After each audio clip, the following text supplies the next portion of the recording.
Troy University, in conjunction with the City of Troy, presents the 15th Annual Leadership Conference celebrating African American History Month. The keynote speaker for the Friday, February 5th opening general session is Juanita Jones Abernathy, wife of Dr. Ralph Abernathy.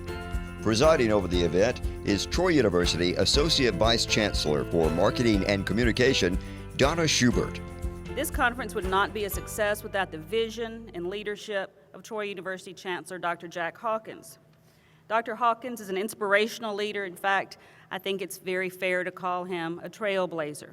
He has overseen an era of change and growth at Troy University, and his leadership has been recognized by the Alabama Broadcasters Association, the Council for Advancement and Support of Education, the Air Force, and you name it, many, many other organizations. Please join me in welcoming Dr. Jack Hawkins.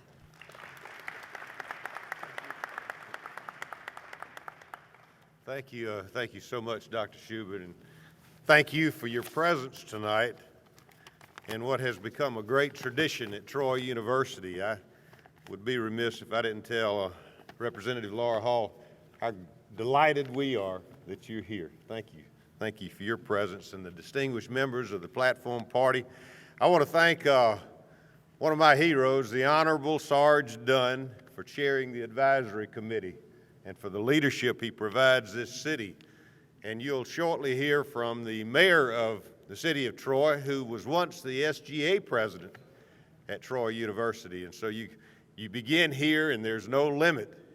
And I know there's no limit for President Heath Barton as he soon makes his way into the civilian community. And I welcome home Reverend Hammond, who is a Troy graduate. So thank you, sir, for your presence this evening.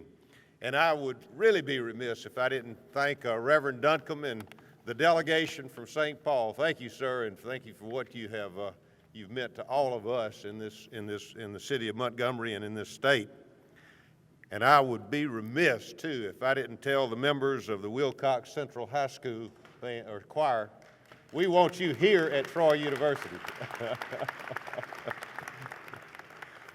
This conference began 15 years ago with only 40 participants, and you can see what it has become, a great catalyst for the development of leaders for this state and nation, and we're very proud to be a small part of it.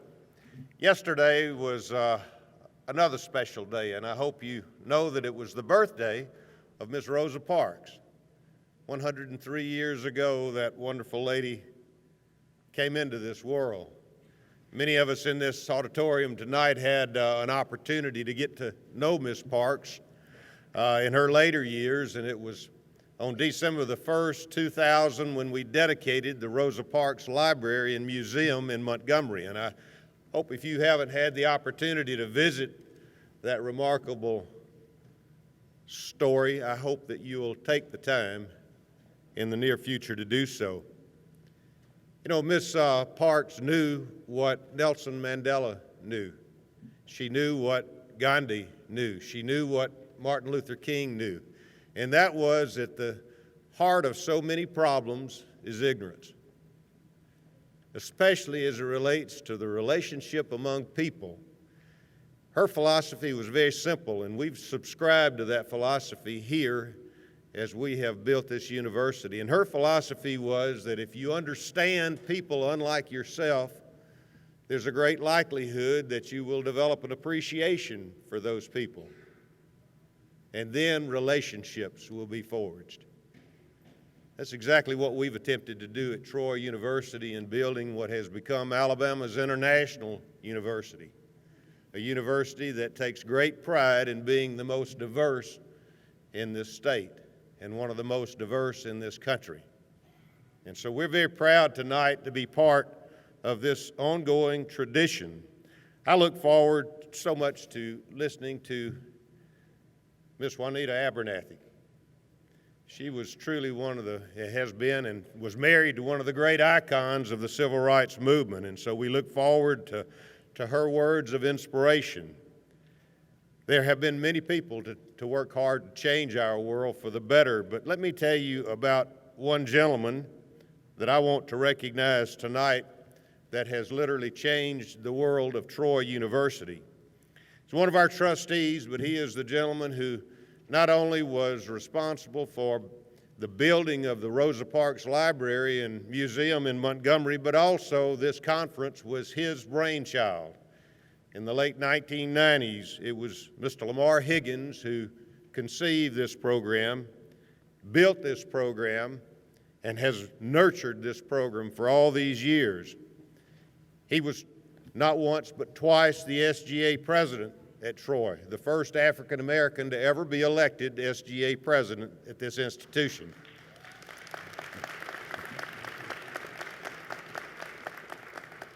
He's had many firsts. He also became the first African American to serve as a member of our Board of Trustees, and he has done that with great honor since 1996. And so he has been a trustee of this institution now for more than 2 decades. He called me shortly before the end of the year in December, and he told me that it's now time for him to pass that mantle of leadership and responsibility for this conference off to someone else. In fact, to quote him, he said, "Someone else now deserves the pleasure of guiding the conference."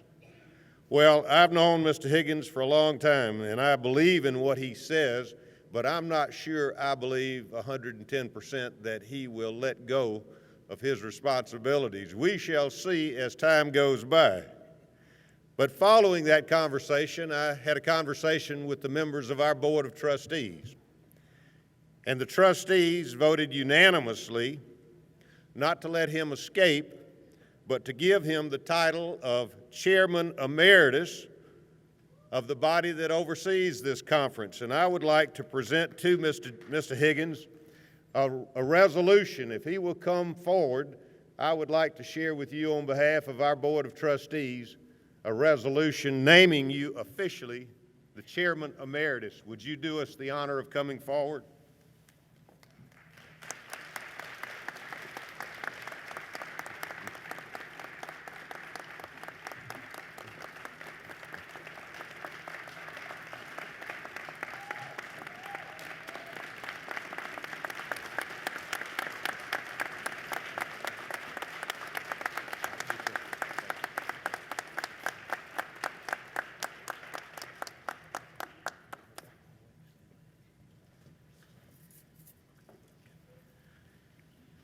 I have the pleasure of one other presentation tonight. Ms. Abernathy, we are thrilled by your presence. I must tell you that I remember well the day that we dedicated the Rosa Parks Library and Museum. You were there, and we are delighted to see you again. On that occasion, with Ms. Parks, we wrapped her in the love of Troy University with an Afghan. And we, with Mr. Higgins assisting me, we would like for you to come forward, and we would like to wrap you in the love of Troy University. Is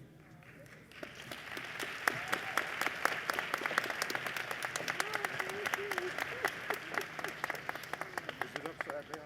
Let's turn it around. Okay. There we go. Okay. Oh, thank you. And you are now officially a Trojan.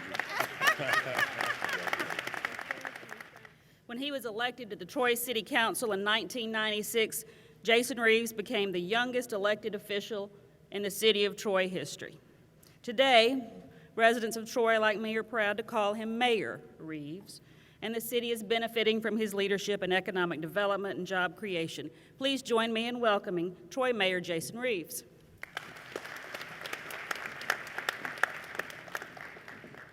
Thank you on behalf of the citizens of the city of Troy. I'd like to welcome you here tonight and thank you for coming. But I assure you, by the end of this conference, you'll be thankful that you were here.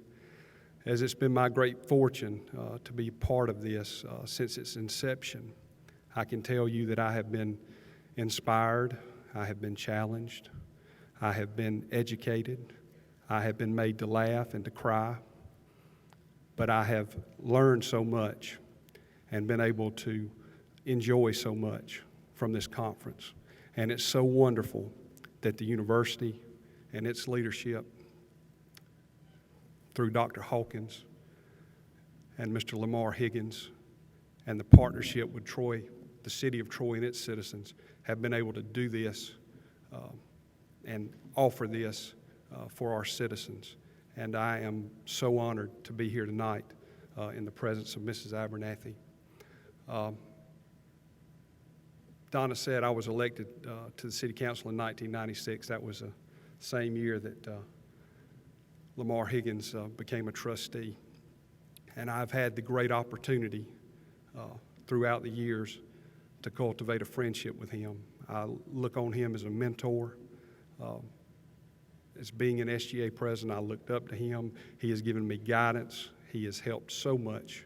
The town-gown relationship that we have here in the city. And this, as Chancellor Hawkins says, was his brainchild. But not only was it his brainchild, but he cultivated it, he grew it, he loved it, and he made it what it is today. And I am so proud to call him my friend. And I think we have some things that we want to present Lamar if he's still close by.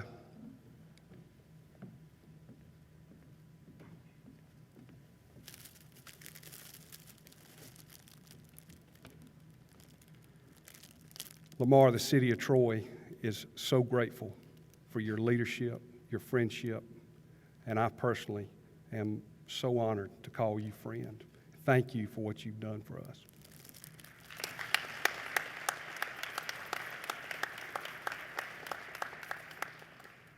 I'm going to read the inscription on this. Presented to Lamar P. Higgins in appreciation for his 15 years of selfless service and dedication to the Leadership Conference, celebrating African American History Month, and for exemplifying true servant leadership, vision, and passion. February the 5th, 2016.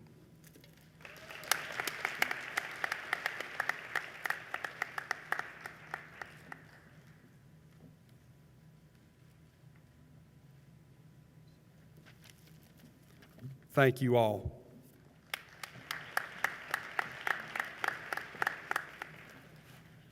It's now my pleasure to introduce the Honorable Laura Hall. Laura Hall is Representative Hall. She was the first woman and the first African American elected to represent House District 19. Representative Hall serves as chairperson of the Alabama House of Representatives Black Caucus. She is known for her enthusiasm, her leadership, and her vision. Please join me in welcoming her to introduce our keynote speaker.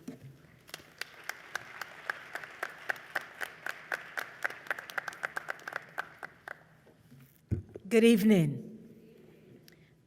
Dr. Hawkins and members of the platform here before us, I'd like to take a personal privilege opportunity, if that's okay with you, to invite Mr. Lamar Higgins to please come forward.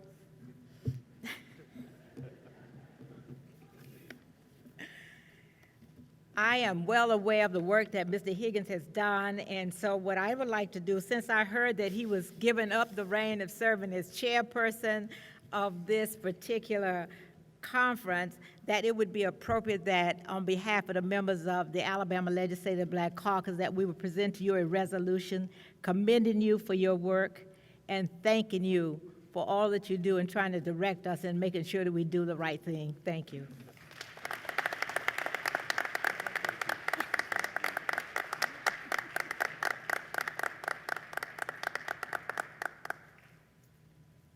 Of course, you know he directed me and said I was not to read it, but he didn't know I had it. So good evening. I consider it an honor to be here from Madison County to have the opportunity to introduce Mrs. Juanita Jones Abernathy. I could really speak for a long time about the accomplishment of our guest speaker this evening. Ms. Jones Abernathy, Ms. Juanita Jones Abernathy is a graduate of Tennessee State University, earned a Bachelor's of Science degree in business education. She's a former high school teacher that's specializing in the business curriculum. She also was a businesswoman. She rose to become a senior sales director for Mary Kay Cosmetics and maintained a top position in the corporation for more than 20 years. But more importantly, she is a renowned speaker and a civil rights advocate. As a widow of Reverend Dr. David Abernathy, the closest associate of Dr. Martin Luther King, she became pivotally involved in the civil rights movement from the inception of the Montgomery bus boycott. Much of her life has taken her throughout the world as she continues to work for justice and equality for all.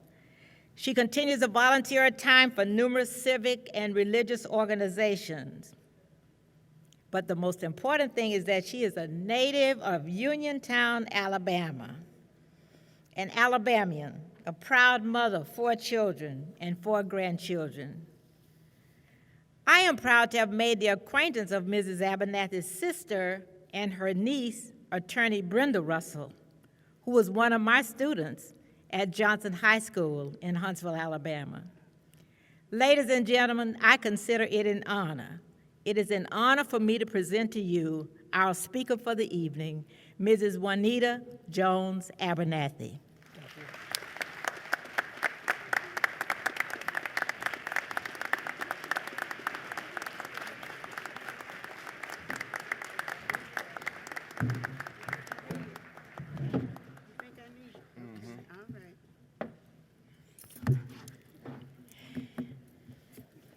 Thank you so kindly for that beautiful introduction. Ladies and gentlemen and young people, it's a pleasure and an honor to be in your midst this evening as your guest speaker. I saw on the program Miss Jasmine Guy is here. Is she here? Oh, I was just to say, her father was my pastor for many, many years, Reverend William Guy. I do not weep at the world. I'm not tragically colored. There's no great sorrow dammed up in my soul, nor lurking behind my eyes. I do not mind at all. I do not belong to the sobbing school of Negrohood who hold that nature somehow has given them a low-down dirty deal and whose feelings are all hurt about it. No, I do not weep at the world. I'm too busy sharpening my oyster knife. Those words were stated in 1928 by one of my favorite authors in a book written many, many years ago by Zora Neale Hurston, entitled How It Feels to Be Colored Me. And I guess those words come about as close as any in describing myself and my own attitude and approach to life and living, and all of the mountains we had to climb during the civil rights movement, and the very dangerous things we had to overcome. I never spent any time worrying about or feeling sorry for myself. As a Negro, of course, we have evolved into Black African Americans now, or having felt sorry for myself and wallowed in a fate that somehow rendered my skin colored and set me in a place where the social structure silently and publicly despised me. I was raised to know who I was, what kind of business I should be about, what type of standards I should set for myself, and what to expect of others. I should have no doubt that I know where I am and who I am and whose I am, because I'm too busy sharpening my oyster knife, as Zora Neale Hurston said. God doesn't make a mistake. I've known that for many, many years. He knew when I was born to Alec and Ella Jones on their plantation in Uniontown, Alabama, that I would be married to a man who would toil in the vineyard for civil and human rights. And I didn't want to marry a minister. So that meant all our lives together, we would be suffering. I didn't want a minister because they were too poor. And I never wanted to be poor. And I never wanted to have members in the congregations. You all know how you talk about the minister's wife. And I didn't want my children growing up in a glass ceiling and everybody looking at every little thing that the minister's children do. And yet they're human beings just like all other children. And I didn't want to deal with that. And when I knew anything, I had fallen in love with one whom I never was going to marry. And when I knew anything, I was on my way to the altar. I resolved to tackle the challenge and make it work, and I did for 38 years. And then that minister had the audacity to become a national and international civil rights leader. So we really lived in a fishbowl then. And I never thought about it, didn't plan for it, didn't invite it, and really didn't want it. But I saw it as my duty to speak up and speak out against the iniquities in our society. My father was a very successful dairyman and cotton.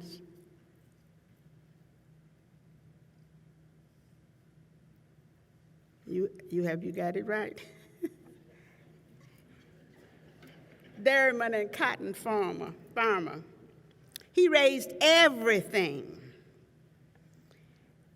I mean everything, all our vegetables. The only thing we bought was fish. And Tuskegee Institute honored him once as the most successful farmer in the Black Belt of Alabama. But I couldn't wait to leave the farm. So at age 4, I left and went to school with my older sisters. I'm the youngest of 8 children. And naturally, it had to be a church school, because I went to church for breakfast, dinner, and supper every Sunday. We were the first to get there and the last to leave. My father was the treasurer of the church, and we had to sit and wait till he counted the money and then go to the bank and drop off the deposit and drop the money off in the night depository. Had to go every Sunday. But I grew up with those strict moral principles. And I thank God today for that. We were taught that you had to have a sense of duty toward your fellow man. He who has more, my dad used to say, more is required of him. If God has blessed you above others, then you are required to be a blessing toward others. And he used to say, you better not ever let me hear you brag about anything that you have. So I started to the Baptist school, Selma University, many of you know about it, at age 4, and graduated high school there. And of all the things, we had to take Bible every day. And I thought when I got away from home, at least I would be away from having to hear the Bible so much. But we had it every day. I graduated high school there and went on to Tennessee State. And I am so thankful today for my upbringing. I met a young man there who was in service. I liked him because he was good looking, he was smart, energetic, and Christian, and he was so kind and gentle. He had the markings of greatness. He was just different. I didn't think he was going to be my husband. I just thought he was a nice man. And I should tell you that my husband was a student at Alabama State, president of the student body, and led a boycott as a student of the dining hall. And they received better food. That was his first boycott. And the quality of food changed, and some personnel changed too. So that shows you that I guess there was leadership embedded in this young man. So when we moved to Montgomery, when I married, he was pastoring a church. Never wanted to be a minister's wife now. But I fell in love with one, and when I knew anything, I was on my way to the altar. And then the movement started. I certainly had not bargained for that. Martin had come to Montgomery to pastor Dexter Avenue Baptist Church, and Ralph was already there pastoring First Baptist, the oldest black Baptist church in Montgomery. And they became friends and started a movement. And when I say movement, I tell young people all the time, it was not one person, it was not two. We had a movement of many, many people. And that movement, my friends, changed America. And I like to say Alabama, and I boast because I'm an Alabamian. Alabama saved America from herself.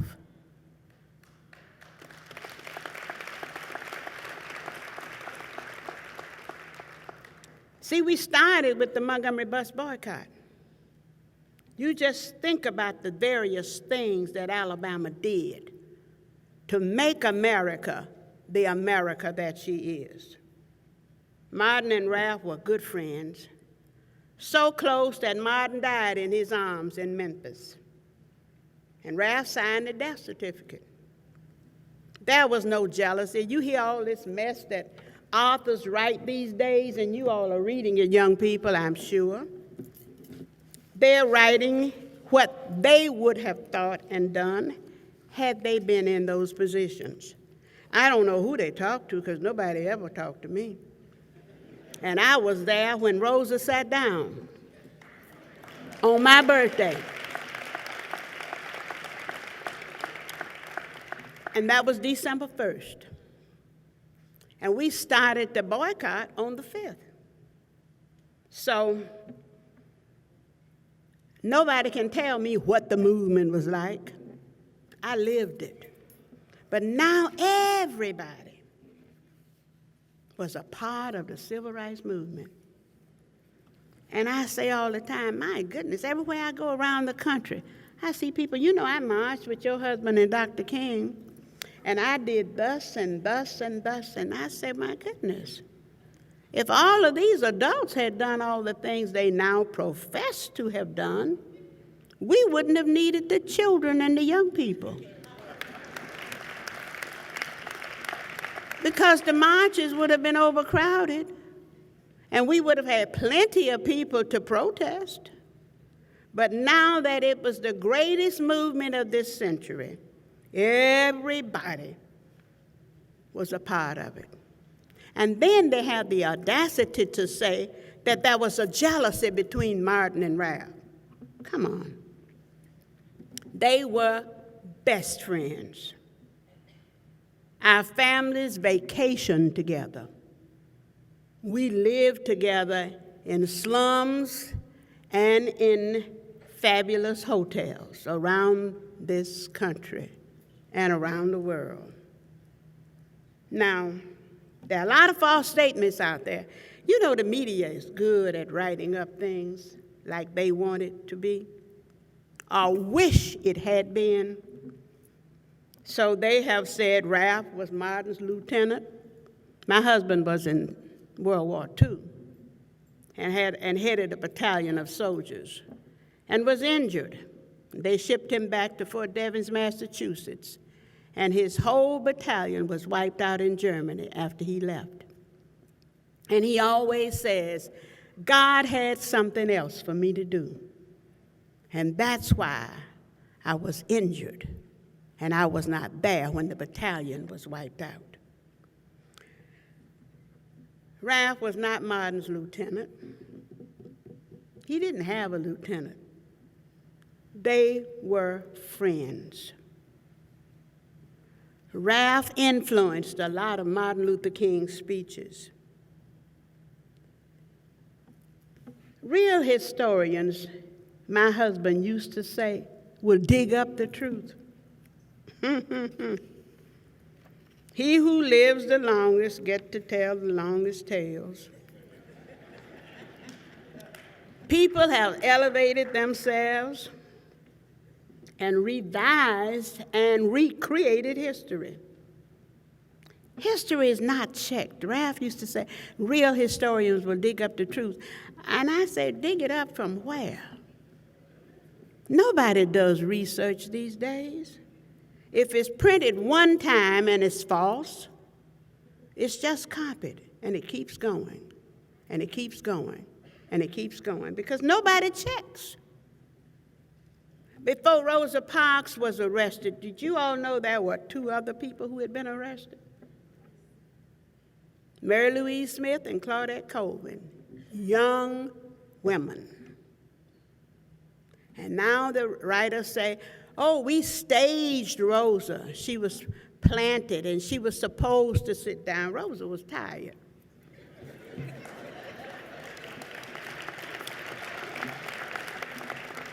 She had worked all day. And the women's political, you know, you don't hear anything about women during the movement, do you? There was a women's political council headed by Joanne Robinson and Mary Fairburgh, who were both professors at Alabama State College.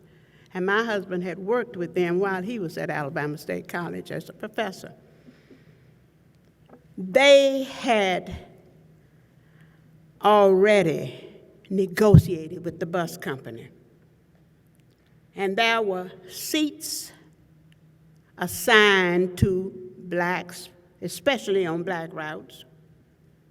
And Rosa was seated in one of those seats. And they wanted her to get up and give up her seat to a white man. And she refused to do it, and I don't blame her. Because she was seated where she was supposed to be seated. And the very idea, asking her to get up and give her seat to a white man, aren't you all glad times have changed?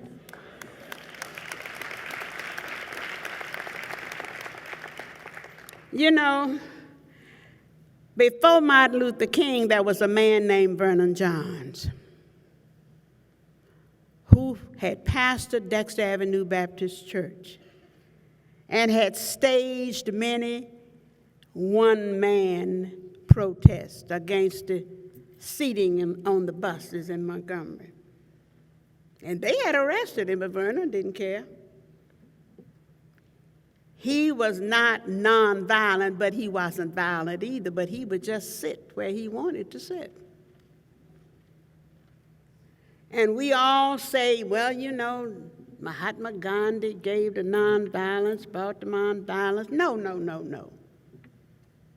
My Lord and Savior Jesus Christ was our nonviolent individual. And all Gandhi did was he put it in practice in India. But we were nonviolent during slavery. Because I witnessed terrorism right here in these United States. We all talk about terrorism now and terrorism that, and the terrorists are doing that. They did it to us here in these United States as citizens. We hadn't committed any crimes. We hadn't done anything. We were all God's children just asking to be treated like everybody else. We didn't have any weapons. Everybody said, well, why were you all nonviolent? It was nonviolence or non-existence. Where were we going to get the guns from, even if we wanted some? We didn't own the stores. So we knew we had to put in practice what our Lord and Savior Jesus Christ had taught us. So we did, and it worked. When they would teach nonviolence, they would teach the men, if somebody spits in your face, wipe it off. But don't hit him. Don't spit back on him. Just wipe it off. It's very difficult for somebody to be violent to you and you just stand there and take it. That shows the cowardice of that individual.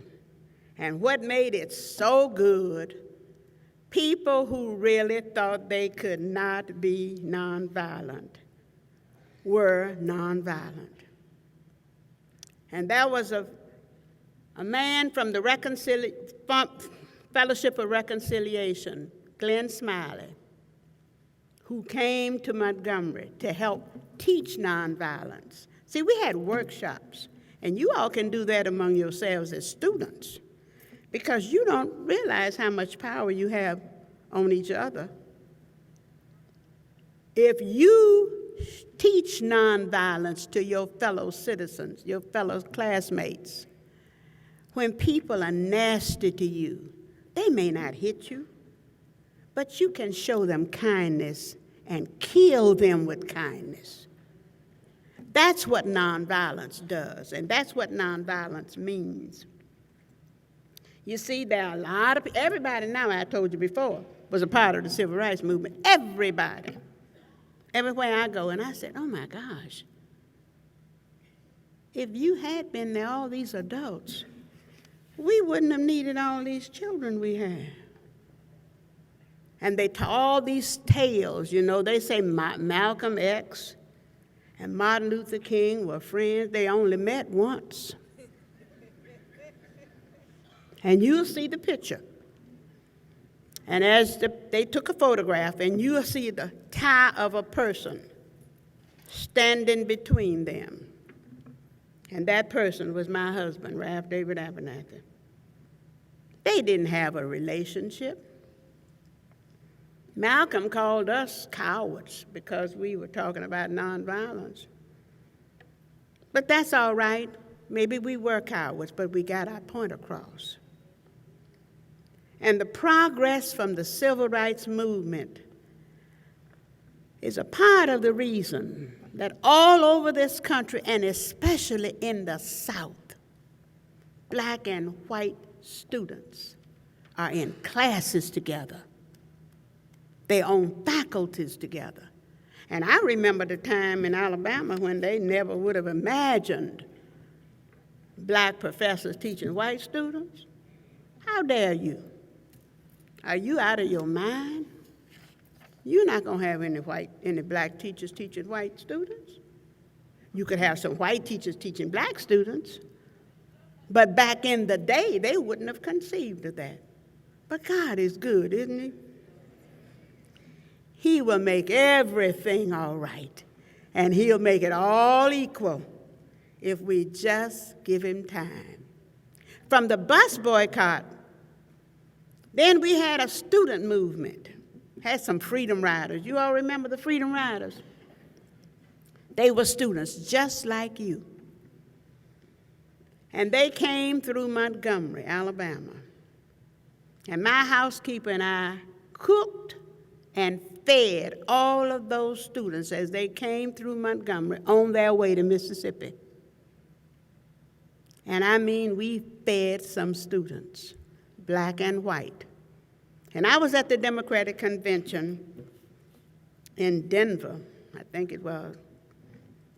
And this young white man walked up to me and sat down beside me, and he said, "You don't know me?" I said, "No. Am I supposed to?" He said, "I was a freedom rider, and I stayed in your house." I said, "You did?"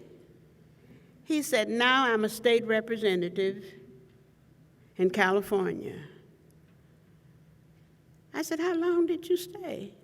He said, "I stayed in your house 3 days. And you cooked and fed us, and then gave us lunches as we went on to Mississippi." So you know, when you sow your seeds, you don't know who you're sowing them for and who you're sowing to. So we kept on keeping on, and the Freedom Riders kept coming and kept coming and kept coming. And you all, as young people, see the injustices in America today. And you can make a difference if you stand up so that you are counted. Because things are not like they should be, and you know it. Racism is alive and doing very well all over these United States. And nobody is talking about it.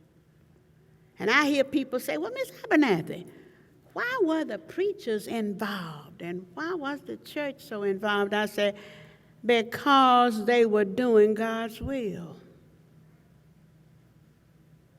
If the pastors couldn't speak up, and they are paid by their parishioners, you certainly can't expect the teachers to do it. Their hands are tied. So that's why the movement was led by ministers. But what are they doing now? No. I'm not talking about them. But there's so much slaughtering of our black men and boys. And I haven't read that any of the pastors around this country are opening their mouths. Hello? They are slaughtering them. And I maintain that a lot of our police force today are former Klansmen and former white citizen councilmen, and they're in uniform, badge on their shoulders, and 45s on their hips, and a license to kill and beat black boys and men, and get away with it. Can't you hear that young man saying, "I can't breathe. I can't breathe"? And they are killing our black men and black boys, wholesale. And we sit in Zion on Sunday morning and cry holy. And nobody says a word on Monday about what's done in society. Well, we talk about everything that folk used to do. We had all kinds of movements. It wasn't just Montgomery. You want me to call the roll? We went on from Montgomery to Birmingham. Did you all know that Montgomery gave us the law that there could be no discrimination in public transportation? We went on to Birmingham and we put the law on the book that could be no discrimination in public accommodations, hotels and motels. And Selma gave you the right to vote. There can be no discrimination in voting in these United States. You see what I say what I mean when I say Alabama saved America from herself?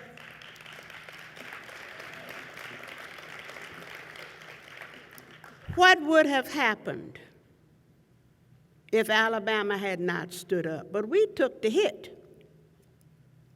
They bombed our home and bombed our churches. They bombed my home, and 15 minutes after they bombed the house, they bombed our church.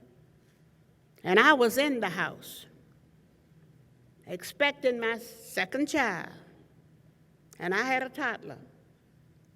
my baby didn't wake up, and my unborn child shook for 6 months, just like this, because of that trauma that I went through. And we lived from pillar to post for 6 months. And I moved back home 2 days before my baby was delivered. We sacrificed because it was the right thing to do. We went on. We didn't stop with Birmingham. We didn't stop with Selma. We walked those 50 miles. You all may not believe it, but we did. We walked those miles so that you could have the right to vote, and still you don't vote. Many of you are registered and don't vote. And I hear people say, well, my one vote won't count. I said, but what would happen if 1,000 people said that? Your one vote does not count. It does. It's a blood ballot. And young people, black, white, brown, red, and yellow, you need to register and you need to vote.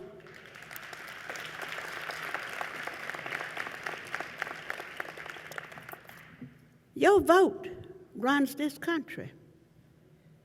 Your legislators may not tell you, but what you say in the ballot box determines what they do in Washington. And you need not ever forget it. You are important. And then, we went on to Chicago. You all don't know anything about the Chicago movement, do you?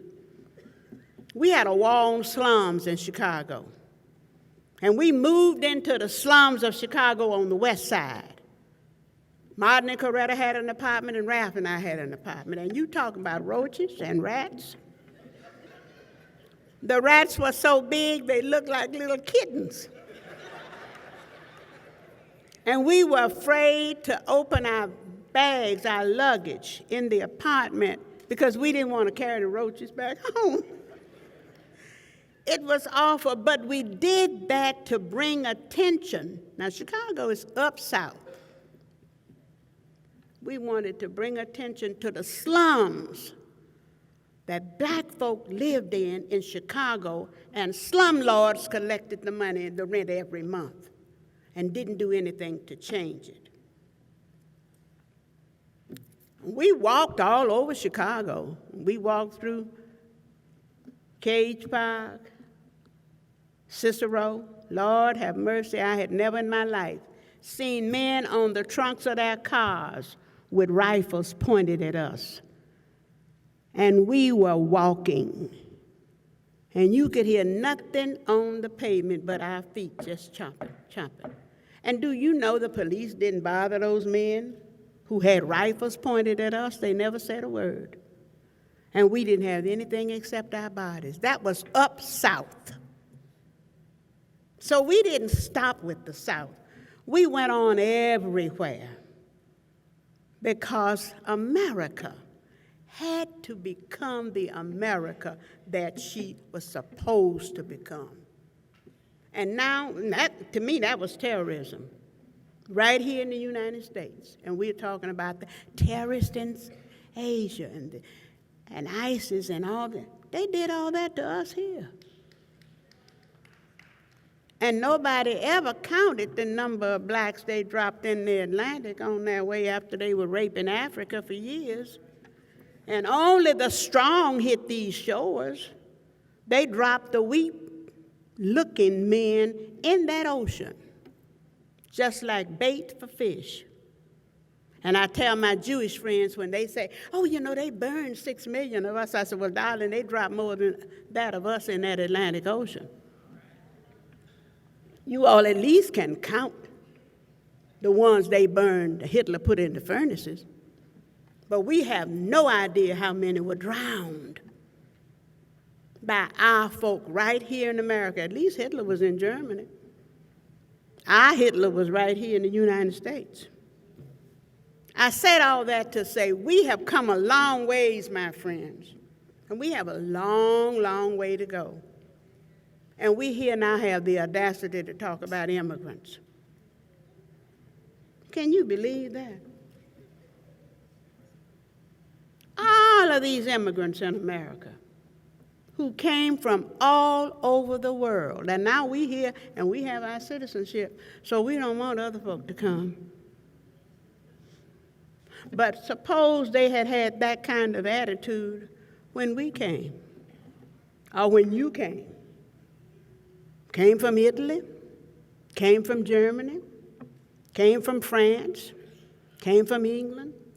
You've come here from everywhere, from India, Pakistan, everywhere. But as soon as you get your citizenship, we don't need any more immigrants. And even criticized Cesar Chavez. You remember when he had the immigrants? The farm workers strike, and we were eating because of them. But we didn't like that. We have really been some arrogant people, and God has kept us. But young people, you can change all of that because it's not over. America is not free. And after you get your education, leave these halls and go out into the world and make a difference. You are going to make good salaries because you're getting a good education and they're hiring and paying more now. When I started teaching school, can you believe I made $200 a month? And do you know I didn't borrow a dime from anybody? I made that $200 work until the next paycheck. Now, you know that's ancient. When you can think of $200 for a whole month's work. And I taught high school. And you know what high school kids are like. I had young men who were flirting with me, 11th and 12th graders, until I put them in their place. For $200 a month. And we lived on it. And some of your parents taught school and got that same little salary. And now we complain when they give fabulous salaries and insurance and all that. And you don't want to teach. We need teachers.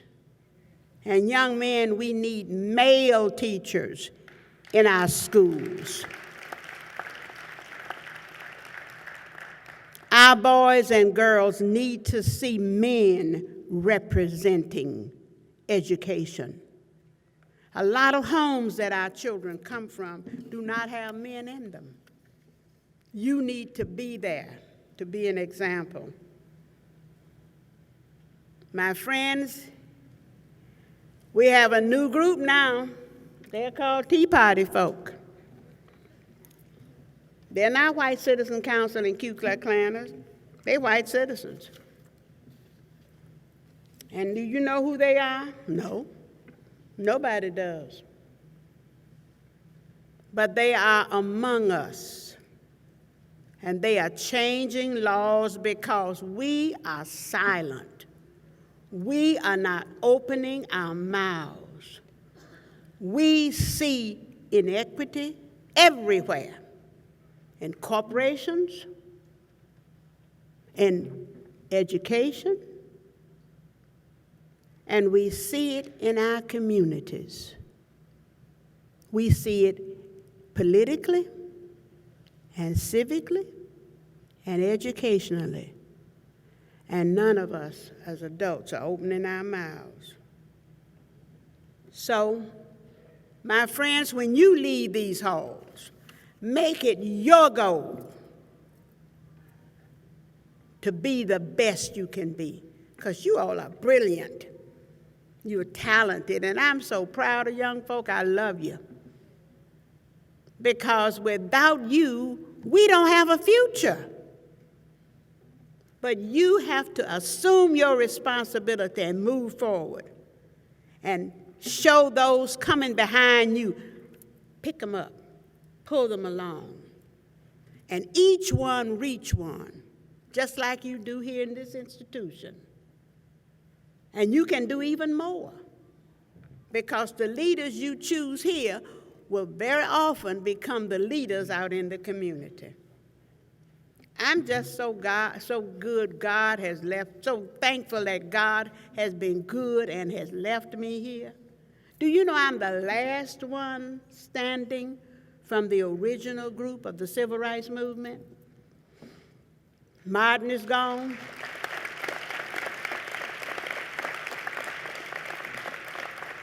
Coretta's gone.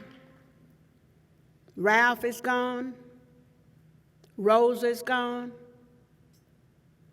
It's amazing as you look at the line,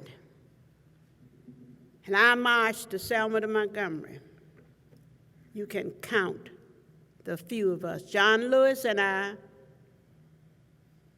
are about the only ones left from that front line, and that's Selma to Montgomery march. And I'm so thankful to God that I'm here. I'm sane. I don't have any high blood pressure. I don't have any heart disease. And I don't have any cancer that I'm aware of. So when I say to you, God is good, and people say all the time, I say, yes, all the time, and all the time, God is good. So as you leave this institution, pick up somebody and carry them with you. Haile Selassie said once, when he was an emperor and spoke to the United Nations in 1968, I love this. He said, until the philosophy which holds one race superior and another inferior is finally and permanently discredited and abandoned, until there are no longer first-class and second-class citizens of any nation, until the color of a man's skin is of no more significance than the color of his eyes, until the basic human rights are equally guaranteed to all without regard to race or color. Until that day, he says, the dream of lasting peace, world citizenship, and the rule of international morality